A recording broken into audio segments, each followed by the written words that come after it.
Welcome है दोस्तों। आप अपडेटेड वीडियो पाने के लिए हमारे बेल आइकन को जरूर दबाएं और लाइक शेयर सब्सक्राइब जरूर करें। हेलो दोस्तों, तो एक बार फिर से आप लोगों का स्वागत है हमारे इस यूट्यूब चैनल पे। तो चलिए शुरू करते हैं आज का हमारा ये नया सेशन। इस सेशन में आपको ज्योग्राफी के जो है रिलेटेड एमसीक्यू क्वेश्चन प्रॉपर तरीके से मिलते रहेंगे। तो ज्योग्राफी से अगर आपके एग्ज़ाम में क्वेश्चन उठता है तो आप 100% इसमें से क्वेश्चन लगा पाएंगे। तो लास्ट तक पूरी वीडियो में बने रहिए और इसके कंप्लीट वीडियो को देखने के लिए आप प्लेलिस्ट में जाके इसे चेकआउट कर सकते हैं। तो चलिए शुरू करते हैं। तो आज का जो हमारा क्वेश्चन होगा एमसीक्यू, वो होगा भारत के इंट्रोड्यूस, मतलब भारत को जो हम इंट्रोड्यूस करेंगे उसके परिचय से रिलेटेड क्वेश्चन इसमें पूछे गए हैं। और ये क्वेश्चन सारे जो हैं बहुत ही अच्छे तरीके से व्यवस्थित ढंग से दिए गए हैं। और ये सारे एग्ज़ाम जो है रेलवे में बहुत ज़्यादा क्वेश्चन पूछे जाने वाले हैं और ये बार बार क्वेश्चन पूछे गए हैं, वही इंक्लूडेड है। तो चलिए शुरू करते हैं। तो हमारा पहला क्वेश्चन आज का होगा कि भारत की सबसे बड़ी सुरंग जवाहर सुरंग किस राज्य में है। किस राज्य में है। तो 4 ऑप्शन आपके दिए गए हैं। इनमें से जो सही जवाब आपका हो जाएगा वो होगा ऑप्शन डी, यानी कि जम्मू एंड जो कश्मीर जो है केंद्र शासित प्रदेश है, राज्य नहीं है अब ये केंद्र शासित प्रदेश है। वहीं पर आपका जवाहर सुरंग, जवाहर सुरंग जो है आपका स्थित है। तो जम्मू एंड कश्मीर आपका यहाँ पर ऑप्शन डी सही जवाब हो जाएगा। अब बढ़ते हैं हम अपने दूसरे क्वेश्चन की तरफ। तो दूसरा क्वेश्चन हमारा है कि भारत में मानव निर्मित सुरंग भारत में मानव निर्मित सुरंग कौन सी है। चारों ऑप्शनों में से दिया गया है कि जो नर्मदा से ताप्ती, दूसरा व्यास से सतलज और तीसरा जो है आपका सी ऑप्शन बेतला से गोदावरी और चौथा आपका डी है गोदावरी से कृष्णा। तो इस क्वेश्चन में सही ऑप्शन जो होगा आपका यहाँ पर आंसर आपका दूसरे का होगा ए, यानी कि नर्मदा से ताप्ती। तो ए ऑप्शन आपका सही होगा क्योंकि नर्मदा से ताप्ती जो है ये चारों ऑप्शनों में से एक ऐसा मानव निर्मित जो सुरंग है, यही आपका नर्मदा से ताप्ती ऑप्शन सही होगा। नेक्स्ट क्वेश्चन हमारा है कि भारत की सबसे अधिक, यानी कि तीसरा है कि भारत की सबसे अधिक ऊंचाई पर स्थित सड़क है। ये परीक्षा में बहुत बार पूछा गया है। जैसे कि देख सकते हैं आप कि आरआरबी जो अजमेर की परीक्षा हुई थी 2007 में, उसमें ये पूछा गया था कि सबसे ऊंचाई पर स्थित सड़क कौन है। इस क्वेश्चन का सही जवाब होगा ऑप्शन ए, यानी कि खारदुगला के पास जो लेह और मनाली का रास्ता है वो सबसे ऊंचाई पर स्थित है। तो तीसरे क्वेश्चन का जवाब आपका ए ऑप्शन हो जाएगा। नेक्स्ट क्वेश्चन हमारा है चौथा कि किस राज्य में सड़कों की लंबाई सबसे अधिक है। तो ये परीक्षा में जो है आरआरबी भोपाल के परीक्षाओं में बार बार पूछा गया है। तो इस क्वेश्चन का जो सही जवाब आपका होगा वो होगा ऑप्शन डी, यानी कि महाराष्ट्र। तो महाराष्ट्र राज्य एक ऐसा है जहाँ पर जो है सड़कें बहुत ही लंबी लंबी हैं। इसके बाद बढ़ते हैं हम नेक्स्ट क्वेश्चन, पाँचवें क्वेश्चन के बाद। तो हमारा पाँचवा क्वेश्चन है कि रेल के डिब्बे कहाँ बनाए जाते हैं। जो रेल के डिब्बे होती हैं, बोगियाँ होती हैं, वो कहाँ कहाँ पे जो है बनाई जाती हैं। तो चारों ऑप्शनों में से जो आपका सही ऑप्शन होगा ऑप्शन बी, यानी कि आपका जो कपूरथला और पेरम्बूर है, वहाँ पर आपका क्या होता है, रेल के डिब्बे जो है बनाए जाते हैं। और जैसे कि आपका ये 3 ऑप्शन है, यहाँ पर रेल के डिब्बे का निर्माण नहीं होता, इसलिए ऑप्शन ये गलत होंगे और आपका ऑप्शन बी यहाँ पर सही ऑप्शन हो जाएगा। नेक्स्ट क्वेश्चन है छठवां हमारा कि तमिलनाडु में पर्वत रेल संबंध पर्वत रेल संबंध ऊटी को डॉट डॉट से जोड़ता है। तो इसमें से कौन है जो ऊटी को इनसे किसी से जोड़ता है तमिलनाडु में। तो इस क्वेश्चन को जो है आरआरबी ने चेन्नई की जो परीक्षाएं हुई थी उसमें लिया गया था। तो इस क्वेश्चन का सही जवाब होगा आपका ऑप्शन ए यहाँ पर सही होगा, यानी कि कोयम्बटूर जो है सही जो है ऑप्शन हो जाएगा, जो कि ऊटी को कोयम्बटूर से जोड़ता है तमिलनाडु का पर्वत रेल संबंध। नेक्स्ट क्वेश्चन हमारा सातवां है कि तो हमारा नेक्स्ट क्वेश्चन जो है सातवां है कि आपका कोंकण रेलवे कॉर्पोरेशन का मुख्यालय कहाँ स्थित है। तो इस क्वेश्चन में जो है आपका ऑप्शन जो है सी सही जवाब हो जाएगा, यानी कि नवी मुंबई आपका यहाँ पर सही जवाब हो जाएगा कि कोंकण रेलवे कॉर्पोरेशन जो है आपका उसका मुख्यालय आपका नवी मुंबई में स्थित है, यानी कि ऑप्शन सी आपका यहाँ पर सही जवाब हो जाएगा। अब नेक्स्ट क्वेश्चन हमारा आठवां है कि भारत का सबसे लंबा रेलवे ब्रिज कौन सा है। तो इस क्वेश्चन में जो आपका सही जवाब हो जाएगा वो होगा ऑप्शन बी, यानी कि डेहरी ओ सोन, यानी कि जिसे सोन कहा जाता है, वो आपका सबसे लंबा जो है रेलवे ब्रिज है। तो ऑप्शन यहाँ पर आपका बी सही हो जाएगा, आपका डेहरी ओ सोन। तो भारत का सबसे लंबा ब्रिज सेतु है। तो नेक्स्ट क्वेश्चन हमारा है नौवां कि 1982 में अंटार्कटिका जाने वाले प्रथम वैज्ञानिक दल का नेतृत्व किसने किया था। तो वो 1982 में जो है आपका अंटार्कटिक का एक जो आपका महाद्वीप है, वहाँ पर वैज्ञानिक दल गया था रिसर्च के लिए। तो उसमें जो आपके नेतृत्व किया था, किसने किया था उस दल का? इस क्वेश्चन का जो सही जवाब होगा आपका निकल के आएगा ऑप्शन सी, क्योंकि यहाँ पर डॉक्टर एस कासिम जो थे, ठीक, उन्हीं के द्वारा जो है इसका नेतृत्व किया गया था। तो हम बढ़ते हैं नेक्स्ट क्वेश्चन, हमारे 10वें क्वेश्चन की तरफ। 10वां क्वेश्चन है कि कोंकण रेलवे किस पर्वत श्रेणी से किस पर्वत श्रेणी में से होकर गुजरती है? तो कौन सा ऐसा पर्वत श्रेणी है जहाँ से कोंकण जो है रेलवे गुजरता है? तो इस क्वेश्चन का जो सही जवाब निकल के यहाँ आता है वो होगा ऑप्शन ए, यानी कि वेस्टर्न घाट जो है वहीं की पर्वत श्रेणी से जो है आपका कोंकण रेलवे पास होता है या निकलता है। ये क्वेश्चन भी है आपका आरआरबी के बेंगलुरु में जो है परीक्षा जो होती 2003-04 में, ये लगातार पूछा गया क्वेश्चन है, ठीक। अब 11वां क्वेश्चन हमारे यहाँ है कि पाक स्टेट, जिसे पाक जल जो आपका स्टेट का मतलब होता है कि जल जो है डमरूस्थल, ठीक।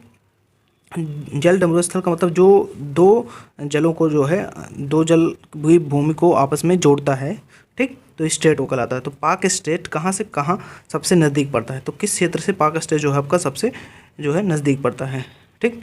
तो इसमें आपका जो सही जवाब हो जाएगा ऑप्शन बी, यानी कि तमिलनाडु। तो तमिलनाडु से ही आपका पाक स्टेट जो है सबसे नज़दीक पड़ता है, कि पाक स्टेट जो है आपका श्रीलंका और भारत के जो है बीच बना हुआ है, ठीक। तो हम नेक्स्ट क्वेश्चन की तरफ चलते हैं। तो हमारा 12वां क्वेश्चन है कि डंकन पास किसके मध्य स्थित है? तो डंकन पास जो कि आरआरबी रांची के परीक्षाओं में पूछा गया है कि डंकन पास किससे संबंधित है। इस क्वेश्चन का जो सही जवाब यहाँ निकल के आता है ऑप्शन ए, यानी कि दक्षिणी और छोटा अंडमान के बीच जो है आपका डंकन पास स्थित है, ठीक। तो 13वां क्वेश्चन आपका है कि अंडमान और निकोबार द्वीप समूह एक दूसरे से किससे पृथक हुए हैं? तो अंडमान और निकोबार जो द्वीप समूह है वो एक दूसरे से किस तरह से अलग हुए हैं? तो इस क्वेश्चन का जो सही जवाब होगा ऑप्शन बी, यानी कि 10 डिग्री जो चैनल है उसी के द्वारा जो है अंडमान निकोबार एक दूसरे से अलग होते हैं या पृथक होते हैं। ये भी आरआरबी के कोलकाता एग्जाम में पूछा जाने वाला क्वेश्चन है। अब हमारा नेक्स्ट हमें 14वां है कि हिमालय के सर्वोच्च शिखर, माउंट एवरेस्ट, जिसे सभी लोग परिचित होंगे, कि ऊंचाई कितनी है, ठीक, जो कि निरंतर कुछ न कुछ जो है इंक्रीज होती जा रही है। तो अनुमानन जो इसकी ऊंचाई है वो आपका ऑप्शन हो जाएगा यहाँ पर कि बी, ठीक। यहाँ पर ऑप्शन बी यहाँ आपका सही जवाब होगा, क्योंकि 8,848 मीटर, लगभग आप मान सकते हैं 8,850 मीटर इसकी ऊंचाई है। तो ये ऑप्शन आपका जो है बी सही यहाँ पर हो जाएगा। नेक्स्ट क्वेश्चन है कि 15वां की कौन सी अक्षांश रेखा भारत के मध्य से होकर गुजरती है? ये आरआरबी के भोपाल एग्जाम में पूछा जाने वाला क्वेश्चन है। तो इस क्वेश्चन का सही जवाब होगा ऑप्शन सी, यानी कि उत्तरी अक्षांश रेखा जो है वही आपके भारत के मध्य से होकर गुजरती है या पास होती है। नेक्स्ट क्वेश्चन हमारा 16वां है कि कर्क रेखा निम्न में से किस राज्य से होकर गुजरती है? तो आपको पता है कि भारत के बीचों बीच से है आपकी कर्क रेखा गुजरती है, जो कि 8 राज्यों से होकर पास होती है। तो इनमें से कौन सा ऐसा राज्य है जिससे पास होती है? तो इस क्वेश्चन का सही जवाब होगा ऑप्शन डी, यानी कि झारखंड, क्योंकि हिमाचल प्रदेश से नहीं गुजरती है और ना ही जम्मू कश्मीर से गुजरती है और ना ही बिहार से, क्योंकि ये सब आपकी कर्क रेखा के सब ऊपर के क्षेत्र हैं, यहाँ से ये नहीं गुजरते हैं, जो कि झारखंड। ऑप्शन डी आपका सही जवाब यहाँ होगा, क्योंकि यहीं से आपका कर्क रेखा गुजरता है, ठीक। नेक्स्ट क्वेश्चन हमारा 17वां है कि कर्क रेखा भारत के मध्य भाग से होकर गुजरती है और इसके फलस्वरूप ये आपका क्या रीजन है कि जो अगर बीच से गुजरती है तो क्या हम परिवर्तित होता है, क्या क्षेत्र में बदलाव आते हैं? वो 4 ऑप्शन है, इसमें से सही जवाब आपका होता है ए, यानी कि यहाँ देश के दक्षिण आधे जो आधा भाग है, देश के दक्षिण आधे भाग में उष्णकटिबंधीय जलवायु क्या है पाई जाती है, ठीक। तो आध से आपका क्या होता है, जहाँ से कर्क रेखा गुजरती है उसके दक्षिणी क्षेत्र में, ठीक, आधे भाग में उष्णकटिबंधीय जो है जलवायु आपका पाया जाता है, ठीक। अब बात करते हैं हम अपने नेक्स्ट क्वेश्चन 18वें क्वेश्चन की। तो कर्क रेखा, जिसे हम ट्रॉपिक ऑफ कैंसर कहते हैं, किस शहर के पास से होकर पास होती है या गुजरती है? ये भी आपका लगातार जो है आरआरबी के कोलकाता एग्जाम में पूछे जाने वाला क्वेश्चन रहा है। जैसे कि देख सकते हैं आप 2006 और 2001 में ये बार बार पूछा गया है। तो इस क्वेश्चन का सही जवाब होगा ऑप्शन सी, यानी कि भोपाल जो है आपका सही जवाब होगा, क्योंकि भोपाल शहर के पास ही ये होकर ये कर्क रेखा गुजरती है।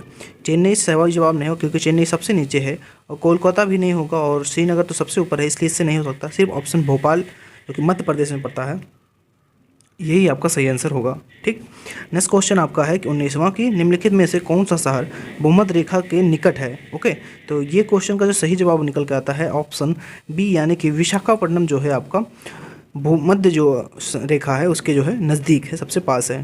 ठीक, नेक्स्ट क्वेश्चन आपका है कि मन्नार की खाड़ी कहाँ स्थित है। 20वां क्वेश्चन है कि मन्नार की खाड़ी कहाँ स्थित है। तो इस क्वेश्चन का सही जवाब आपका होगा ऑप्शन बी, यानी कि तमिलनाडु के पूर्व में जो है आपका मन्नार की खाड़ी जो है स्थित है। ठीक, अब बात करते हैं हम अपने नेक्स्ट क्वेश्चन की।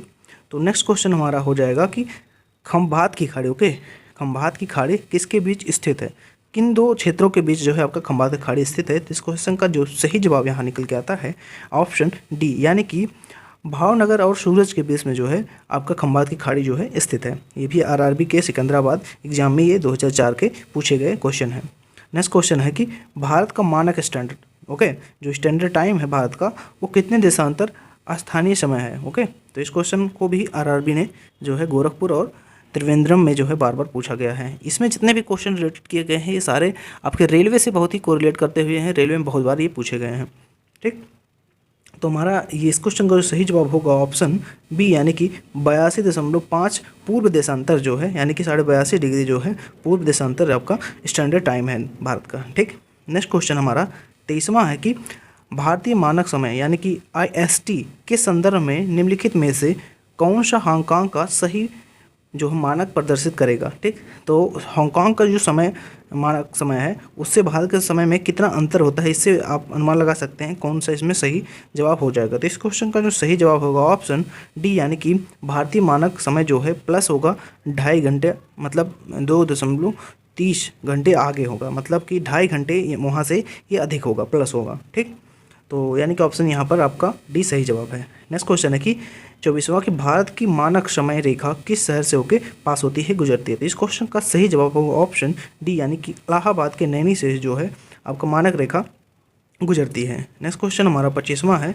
कि यदि तो हमारा 25वां क्वेश्चन है कि अरुणाचल प्रदेश में अगर सुबह 6 बजे सूर्योदय हो जाता है तो सौराष्ट्र में सूर्योदय संभावित समय क्या होगा।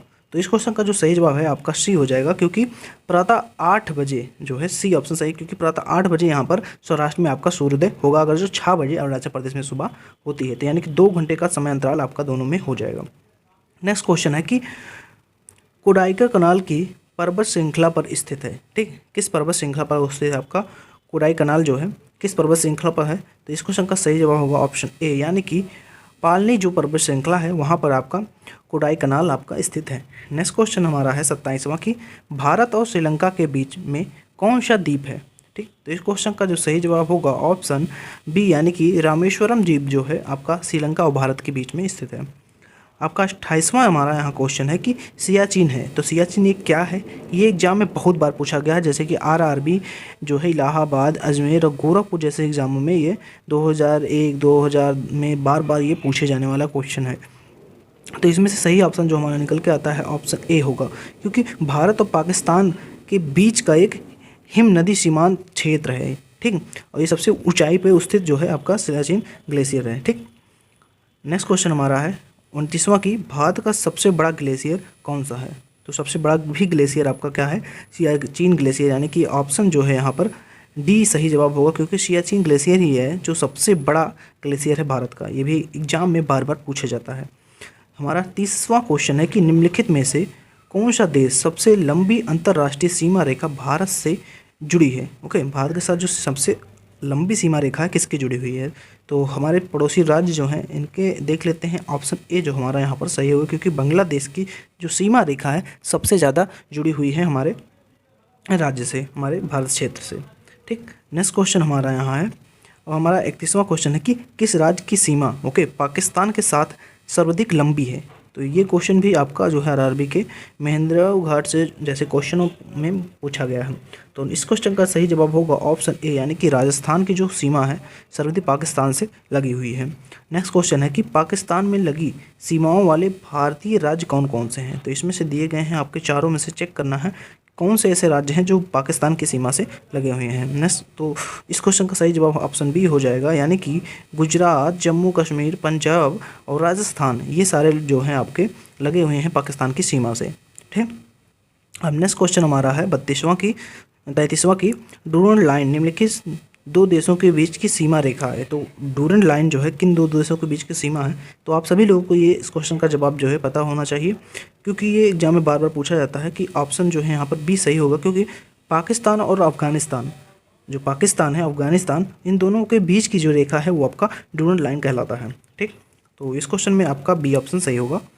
नेक्स्ट क्वेश्चन हमारा है कि भारत के विभाजन के समय जो सीमा रेखा खींची गई थी वह कहलाती थी। तो जब भारत का विभाजन हुआ था और दोनों अलग अलग होते भारत और पाकिस्तान, तो उसमें जो ये रेखा खींची गई थी उसे क्या कहा गया था, यानी कि उसे सी ऑप्शन हमारे यहाँ सही होगा, क्योंकि उसे रेड क्लिप रेखा कहा गया था, जो कि भारत और पाकिस्तान के बीच में है। ठीक, नेक्स्ट क्वेश्चन हमारा कि भारत और पाकिस्तान के बीच, भारत और पाकिस्तान के बीच सीमा का निर्धारण किसने किया। तो इन जो चार ऑप्शन पांचों हैं, इनमें से कौन ऐसे व्यक्ति थे जिन्होंने भारत और पाकिस्तान की सीमा रेखा का है निर्धारण किया था। तो इस क्वेश्चन का सही जवाब होगा ऑप्शन बी, यानी कि सर सिरिल रेडक्लिफ जो थे, इन्हीं के नाम पे आपका रेडक्लिफ नाम इनका रेखा पड़ा है भारत और पाकिस्तान के बीच की रेखा को। ठीक, तो ऑप्शन यहाँ पर बी सही जवाब हो जाएगा। अब बढ़ते हैं नेक्स्ट क्वेश्चन की तरफ। तो नेक्स्ट क्वेश्चन हमारा है कि भारत और चीन, यानी कि 36वां कि भारत और चीन के बीच सीमा रेखा कहलाती है। तो जो भारत और चीन की सीमा रेखा है उसे हम क्या कहते हैं। ये आरआरबी के जो जितने एग्ज़ाम हुए हैं सब में ये लगभग पूछे ही जाने वाले क्वेश्चन है, क्योंकि आप देख सकते हैं कितनी बार ये एग्ज़ाम में पूछे जाने वाला क्वेश्चन है। 2004 में, 2002 में, यहाँ से लेकर 2008 तक, अभी तक बहुत बार ये क्वेश्चन जो आपका पूछा जाने वाला है। तो अभी भी परीक्षा में पूछा भी जा सकता है, तो आप इसे याद जरूर कर लीजिएगा।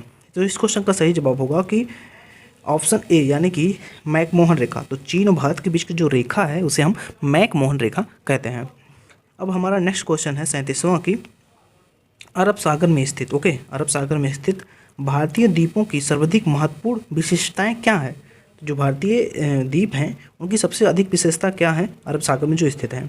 ठीक, तो इसमें भी आपका जो सही जवाब निकल के आता है वो है ऑप्शन बी, यानी कि आपका सभी जो द्वीप है वो क्या है, परवाल जो है उद्गम के हैं। ठीक, तो नेक्स्ट क्वेश्चन हमारा 38वां है कि निम्नलिखित में से किस राज्य का समुद्र तट दक्षिण अमेरिका के जॉइंट ओलिव रेडल टर्टल कछुओं के विश्राम स्थल के रूप में प्रसिद्ध हो गया है। ठीक, तो जो आपके दक्षिण अमेरिका के टर्टल हैं वो आके वहाँ पर विश्राम करते हैं। तो ऐसा कौन सा क्षेत्र है जो भारत का प्रसिद्ध हो चुका है।